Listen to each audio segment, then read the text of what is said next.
फिर दिन हुआ,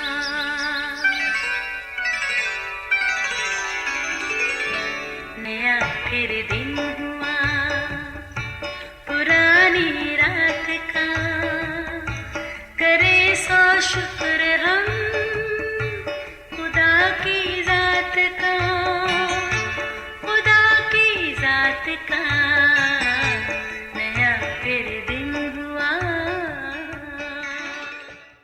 आज की आयत। मुबारक है वो जिसकी खता बख्शी गई और जिसका गुनाह ढांका गया। ज़बूर 32 पहली आयत। अजीज़ों, हमारी ज़िंदगी क्या है? ये एक ऐसा सवाल है जिसके बारे में हतमी कुछ नहीं कहा जा सकता। कलाम मुक़द्दस बाइबल हमारी ज़िंदगी के बारे में यूँ कहती है कि ये बुखारात किसी है, अभी नज़र आए अभी ओझल हो जाए। फिर ये कि ज़िंदगी सरसब्ज़ घास की मानद है, आज है कल तक सूख जाती है, फिर किसी काम की नहीं, फ़कत तंदूर में झोंकी जाती है। बस यूँ समझ लें, चलते रहने का नाम ही ज़िंदगी है। ऐसा सफ़र जिसको मुहर्रक रखने के लिए किसी तहरीक की ज़रूरत है, यानी ज़िंदगी को चलाने के लिए कोई जवाज़ चाहिए। याद रहे, ऐसे हज़ारों जज्बात हैं जो हमारी ज़िंदगी को आगे चलाते हैं। मसलन शायद कोई नाखुशगवार वाक़या, कोई खौफ या आगे कुछ और पाने की तमन्ना। बहरहाल ज़िंदगी जो खुदा की बड़ी नेमत है, जैसी भी हो रवां दवां रहनी चाहिए। इसके लिए सोच का बड़ा दखल है। बाज़ लोग मुस्बत सोच की बदौलत नए तजर्बात करते हुए आगे बढ़ते हैं, मगर कुछ लोग अपनी मनफी सोच से सारी ज़िंदगी पछतावे और नदामत में पड़े रहते हैं, जो ज़िंदगी के अजाब से कम नहीं। इस कैफियत की बड़ी वजह यह है कि वो अपने माजी को अपने हाल पर हावी कर लेते हैं। मगर अजीज़ों, जबकि ज़िंदगी देने वाले खालिक खुदा की हमारे वास्ते कतन ये मर्जी नहीं होती। वो हमसे हमेशा अच्छे की उम्मीद करता है, इस बारे में वो हमारी रहनुमाई भी करता है, मगर हम अनजाने में हर शय से खुद को ही सजा देते हैं, जो सरासर खुदा की दी हुई अनमोल नेमत की नाशुक्री है। याद रहे, काइन जब अपनी कुर्बानी कबूल न होने पर गज़बनाक हुआ, खुदा ने उसे गुनाह करने से खबरदार भी किया, मगर फिर भी वो बाज ना आया। अफसोस कि ना तो उसने गुनाह को माना और ना ही इसका इकरार करके माफ़ी का तलबगार हुआ। सो खुदा ने उसे सज़ा दी और उसे अपनी हजूरी से बेदखल कर दिया और कहा, ज़मीन पर तू खाना ख़राब और आवारा होगा। अजीज़ों, आज भी हम ऐसे बहुत से हैं जो ना अपने गुनाह को मानते और ना ही उसका इकरार करके माफ़ी के तलबगार होते हैं, जबकि हम अपने गुनाहों को छुपाते रहते हैं। ऐसों के लिए खुदा का कलाम अटल है, जो अपने गुनाह को छुपाता है वो कभी कामयाब नहीं होगा। यही वजह है कि इस तरह के लोग ज़िंदगी भर बेमकसद और आवारा रहते हैं। अजीज़ों, बिलाशुबा हमारे माजी का हमारी ज़िंदगी पर असर तो बहुत है, मगर हमें माजी के ग़ुलाम होकर नहीं रहना, क्योंकि हमारा माजी हमारे लिए खुदा के मकसद को महदूद नहीं कर सकता।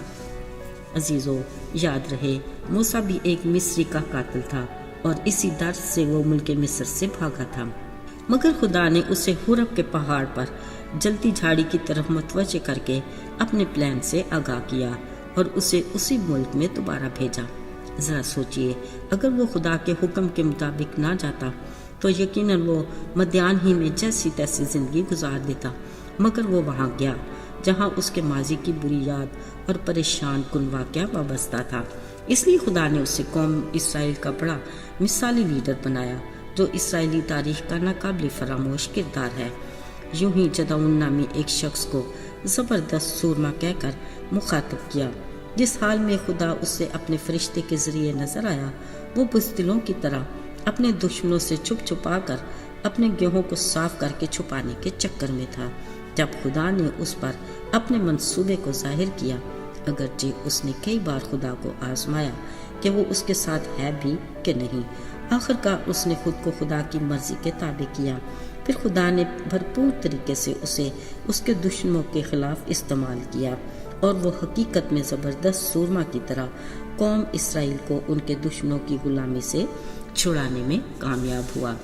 गौरतलब बात यह है कि अगर वो खुद को खुदा की मर्जी के ताबे ना करता तो अपने दुश्मनों से डरते बुज़दिलों की तरह ज़िंदगी गुजार देता, मगर उसकी ज़िंदगी का मुहर्रक खुदा की वो कुव्वत थी जिसने उसे आगे बढ़ने की तहरीक दी।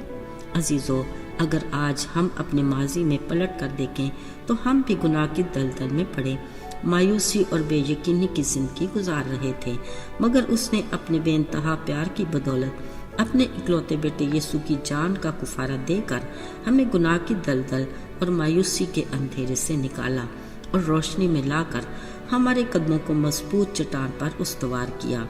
उसने हमें नई जिंदगी दी क्योंकि वो अपने लोगों को एक ताज़ा और नया आगाज़ देना चाहता है।